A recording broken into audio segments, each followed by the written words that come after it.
Halo semuanya, kembali lagi bersama saya Wilson.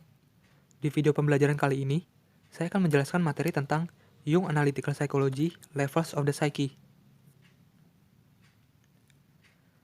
Setelah melihat video pembelajaran ini, mahasiswa diharapkan mampu memahami tingkatan dari psike. Dimulai dengan conscious. Yang dimaksud dengan conscious adalah sesuatu yang dirasakan oleh ego, di mana elemen unconscious tidak berhubungan dengan ego. Pengertian Jung tentang ego lebih terbatas daripada Freud. Jung melihat ego sebagai pusat dari kesadaran, tetapi bukan inti dari kepribadian.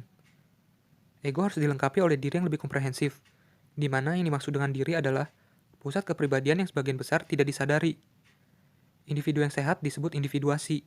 Individuasi dapat dicapai bila individu mampu berhubungan dengan conscious dan unconscious mereka.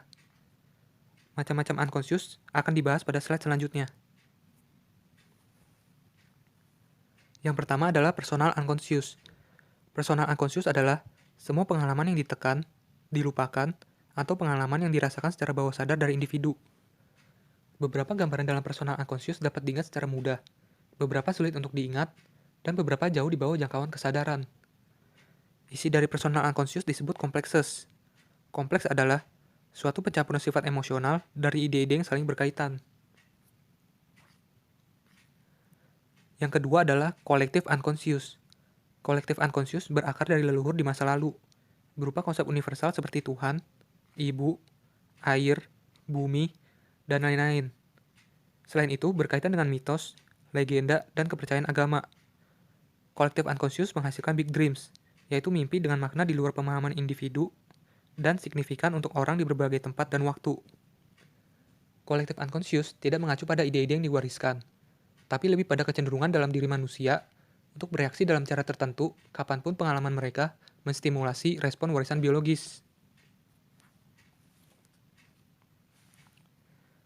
Selanjutnya adalah archetypes.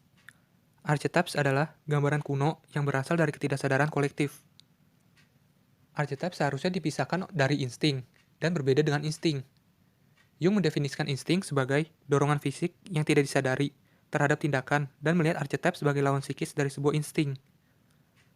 Archetype memiliki dasar biologis yang terbentuk melalui pengulangan pengalaman nenek moyang. Potensi archetype yang tak terhitung jumlahnya ada dalam diri setiap orang, dan ketika pengalaman seseorang berkenaan dengan gambaran laten primordial, maka archetype akan teraktivasi. Archetypes dan insting bersama-sama membentuk kepribadian. Macam-macam archetype yang pertama adalah persona. Persona adalah sisi kepribadian yang diperlihatkan pada dunia. Jung percaya bahwa setiap orang harus memproyeksikan peran tertentu, yaitu peran yang diharapkan oleh komunitas pada setiap orang.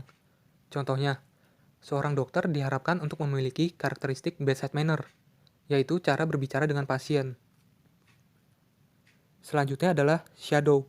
Shadow adalah archetype kegelapan dan penindasan, yang mewakili sifat-sifat yang tidak ingin kita akui, berusaha untuk disembunyikan dari diri sendiri dan orang lain. Shadow berisi kecenderungan-kecenderungan yang ditolak secara moral, juga sejumlah kualitas konstruktif dan kreatif yang takut kita hadapi. Selanjutnya adalah anima. Anima adalah sisi feminin pada pria. Sama seperti Freud, Jung percaya bahwa semua manusia secara psikologis adalah biseksual dan menunjukkan sisi maskulin dan feminin. Jung percaya bahwa anima berasal dari pengalaman pria di masa lalu dengan wanita, seperti ibu, saudara perempuan, dan pasangan, yang bergabung membentuk gambaran umum tentang wanita. Anima memengaruhi perasaan pria, dan inilah penjelasan terhadap beberapa mood dan perasaan irasional yang dimiliki pria. Selanjutnya adalah animus. Animus adalah sisi maskulin pada wanita. Dibandingkan anima, yang menampilkan mood dan perasaan yang irasional, animus adalah simbol dari pemikiran dan penjelasan logis. Animus adalah milik kolektif unconscious dan berasal dari pertemuan wanita zaman prasejarah dengan pria.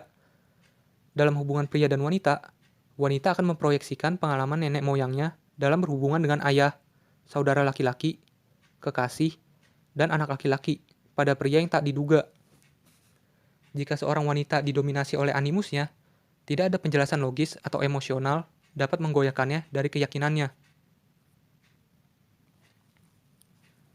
Selanjutnya adalah archetype Great Mother. Archetype Great Mother terkait dengan perasaan positif dan negatif. Archetype Great Mother dan The Wise Old Man adalah jiplakan atau bentukan dari anima dan animus. Setiap orang, pria dan wanita, memiliki archetype Great Mother. Archetype Great Mother mewakili dua kekuatan yang berlawanan. Yang pertama, menghasilkan dan mempertahankan kehidupan, fertility and nourishment. Yang kedua, melahap atau mengabaikan keturunannya, power and destruction. Selanjutnya adalah archetype Wise Old Man. Wise Old Man adalah archetype kebijaksanaan dan keberartian, menyimbolkan pengetahuan keberadaan awal manusia tentang misteri kehidupan. Pria atau wanita yang didominasi oleh archetype Wise Old Man akan mampu mengumpulkan banyak pengikut dengan menggunakan kata-kata tak berguna tapi terdengar mendalam atau berarti. Selanjutnya adalah archetype Hero. Archetype Hero ditampilkan dalam mitologi dan legenda sebagai orang yang penuh kekuatan, dan terkadang adalah seorang dewa yang berperang melawan orang jahat atau menaklukkan iblis, atau kejahatan dalam bentuk naga, monster, ular, atau iblis. Image atau gambaran hero menyentuh archetype dalam diri kita, yang terlihat pada kekaguman kita dengan hero di film, novel, drama, dan program televisi. Ketika hero menaklukkan kejahatan, ia membebaskan kita dari perasaan tidak berdaya dan misteri. Pada waktu yang sama, hero juga menjadi model dari kepribadian yang ideal. Yang terakhir adalah archetype self. Jung percaya bahwa setiap orang memiliki kecenderungan bawaan untuk bergerak menuju pertumbuhan, kesempurnaan, dan kelengkapan. Dan ia menyebut disposisi ini sebagai self. Self adalah archetype yang paling komprehensif. Archetype dari archetype lain karena self menarik semua archetype lain bersama dan menyatukan mereka dalam proses realisasi diri. Self dilambangkan oleh ide-ide seorang tentang kesempurnaan, penyelesaian, dan keutuhan. Tetapi simbol utamanya adalah mandala, lingkaran dalam kotak, kotak dalam lingkaran, atau figur konsentris lainnya. Setelah melihat video pembahasan tentang levels of the psyche ini, Anda diminta untuk jelaskanlah apakah yang dimaksud dengan personal unconscious dan collective unconscious. Jika Anda masih bingung terkait penjelasan yang diberikan, Anda dapat memahami lebih lanjut tentang materi levels of the psyche ini dengan membaca buku Theories of Personality seperti yang ditampilkan sebagai berikut. Sekian penjelasan singkat dari saya. Terima kasih, semoga bermanfaat.